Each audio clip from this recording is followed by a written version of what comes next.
Story number 83, The Walls of Jerusalem.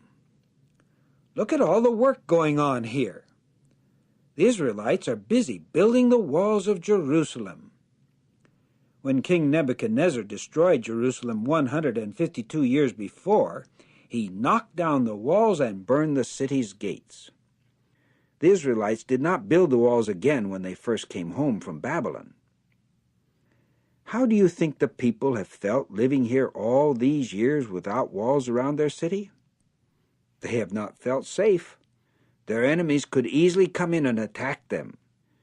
But now this man Nehemiah is finally helping the people to build the walls again.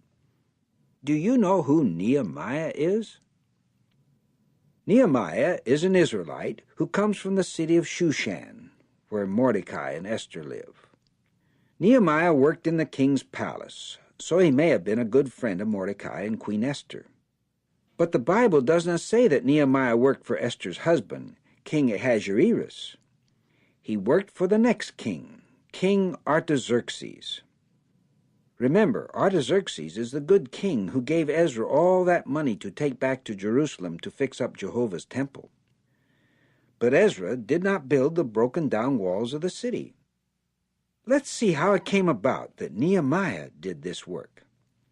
It has been 13 years since Artaxerxes gave Ezra the money to fix up the temple. Nehemiah is now the chief cupbearer for King Artaxerxes. This means that he serves the king his wine and makes sure that no one tries to poison the king. It is a very important job. Well, one day Nehemiah's brother, Hanani, and other men from the land of Israel come to visit Nehemiah. They tell him about the trouble the Israelites are having and how the walls of Jerusalem are still broken down.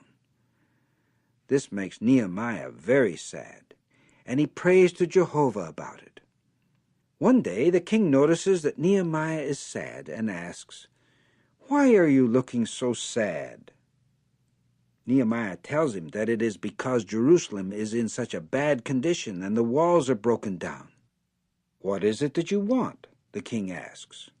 "Let me go to Jerusalem," Nehemiah says, "so that I may rebuild the walls." King Artaxerxes is very kind. He says that Nehemiah may go, and he helps him to get wood for doing some of the building. Soon after Nehemiah comes to Jerusalem, he tells the people about his plans. They like the idea and say, "Let's start building." When the enemies of the Israelites see the wall going up, they say, "We will go up and kill them and stop the building work." But Nehemiah hears about this, and he gives the workers swords and spears, and he says, "Don't be afraid of our enemies. Fight for your brothers, for your children, for your wives, and for your homes." The people are very brave. They keep their weapons ready day and night, and they keep building. So, in just 52 days, the walls are finished.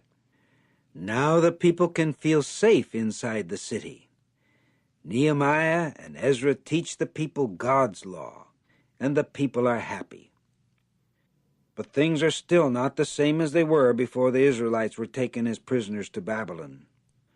The people are ruled by the king of Persia, and they must serve him.